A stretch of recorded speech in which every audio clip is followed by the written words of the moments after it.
sticking with us. We just heard from the Pentagon that this wave of airstrikes is over. Does that mean the mission is over?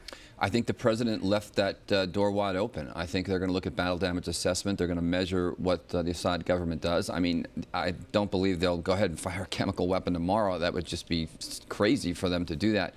But it looks like this attack did get more capability. It went after facilities. It went after places where they're actually still manufacturing some of that chlorine gas. And that he's stuck in there about command and control headquarters. I'm seeing that's a Republican Guard, so that's going to take out some of his ground capability.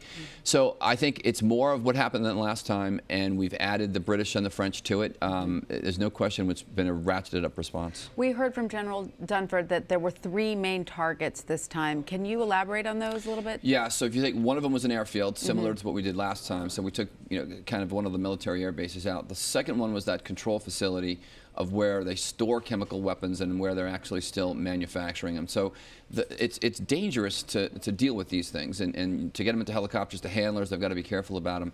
And then that third facility was that storage facility and command and control, and that's those ground Republican Guard units, which I think is kind of going outside that boundary. Now, the reason why they struck them is because they knew full well that there wouldn't be Russian soldiers there. He said they didn't give a heads up to the Russians. Right, that was interesting. He said they had been in communication, but there was no advance notification to the Russians. And that's because that elite unit, for whatever's left of them, of that Syrian military force, wouldn't want Russians around them. That's really how that would work. Now, they also, the Pentagon officials also went into some detail about the differences between this attack versus the attack a year ago. Can you elaborate on, we understand there were more weapons used this time? Yeah, they used the manned aircraft, and I'm also seeing reports of, coming from Qatar, if those aircraft flew over Iraqi airspace, for example, that now sends a message from the Iraqi government to the Iranian government on some level as to whose side they're on, because you'd have to get permission to do those kinds of things. But this one came from all different directions. I think the last time the attack coming from the Mediterranean, coming from those naval platforms, pretty much in one direction. This one came from a few different directions, which was more of a test to their system. So we're also trying to see what that air defense platform is like. It was just really installed last November there, coming from Russia. And at one point, the previous administration thought that it was so good that we wouldn't be able to do this. We wouldn't be able to take out these kinds of facilities because it was so good. We heard the Defense Secretary Mattis say it was clear that the Assad regime did not get the message last year. Yeah. Let's hope his regime gets the message this year. Yeah, we have to see, if you look through their eyes, that they might actually say, wow, they just took all these risks. They didn't really hurt us. We still have that capability. He might still be hanging on. And the bottom line is the Russians have come out against the attack. Right, let's talk about that, because so first of all, we heard that there have been no U.S. losses yet. Of course, we need to make the morning assessment, as General Dunford said. But you did just read a Russian response. Yeah, from Sputnik, it looks like the Russians consider this an aggressive act. Now, they didn't respond while the attack was going on. They really could have. We'll find out whether or not some of those missiles either knocked some of our cruise missiles out, or it landed someplace, missed something. They could have targeted some Navy ship destroyer out there in the Mediterranean and just missed it. Right. Now, we're going to go to Ed O'Keefe for a moment to talk about the congressional response. Ed O'Keefe, are you with us? I am, Tanya. So, Ed, what are you hearing from Congress? I mean, we've seen a couple of tweets, one from Senator Bob Casey, sort of saying, while Bashar al-Assad must be held accountable for his unlawful use of chemical weapons against civilians, the strikes that are being carried out are being done without a congressional authorization. Are you hearing other lawmakers there complain about this? We've seen a few Democrats certainly raise those concerns, Tanya. We know that congressional leaders were informed tonight by the vice president formally of the airstrikes. He was calling them from Peru, where he's attending the Summit of the Americas. Of them, only House Minority Leader Nancy Pelosi has weighed in so far, calling on Congress to pass a fresh war authorization for the president to use to justify these attacks. In a statement, she said in part, and I quote, "One night of airstrikes is not a substitute for a clear, comprehensive, serious strategy," unquote. You mentioned Bob Casey. Another Democratic Senator, Tim Kaine of Virginia, said in a tweet tonight that the president's decision is, quote, illegal.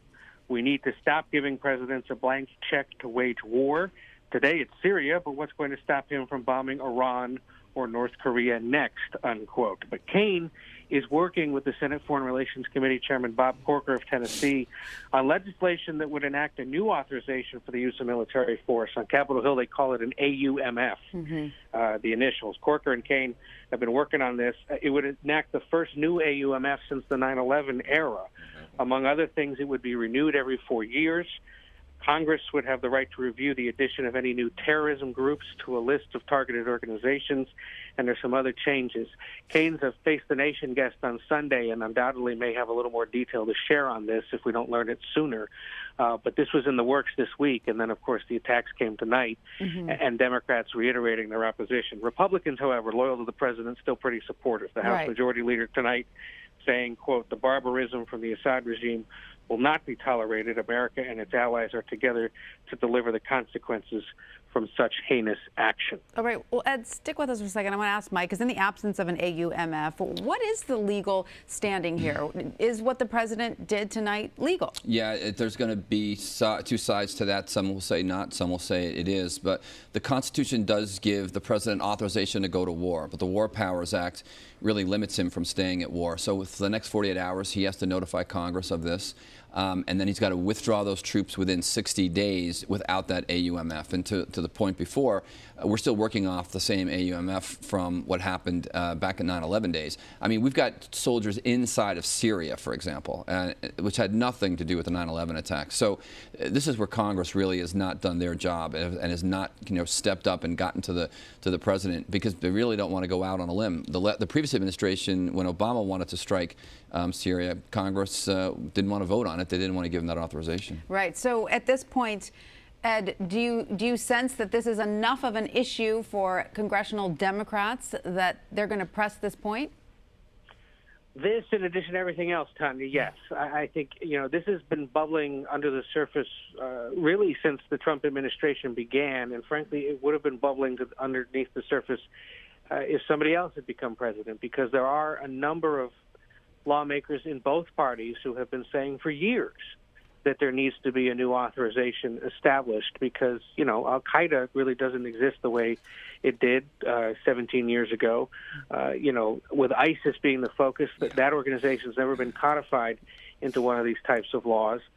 They say it's time to do this. And Republicans generally, if reluctantly perhaps, agree that that is the case. And that's why you've seen the cooperation, especially on the Senate Foreign Relations Committee, to try to get to work on this. And we've anticipated, based on work that was being done this week, that perhaps by next week we'll see language and some plans to actually move on it. It was a topic of conversation at the beginning of the confirmation hearing on Thursday for Mike Pompeo, where members of the committee agreed that they would get back to this next week. So if that's it, if this military action lasted all of an hour, and we're done, does the president even have to go to Congress at all over this? Oh, no, he still does, because military forces were used. Pilots put in harm's way, and they were deployed. So at the end of the day,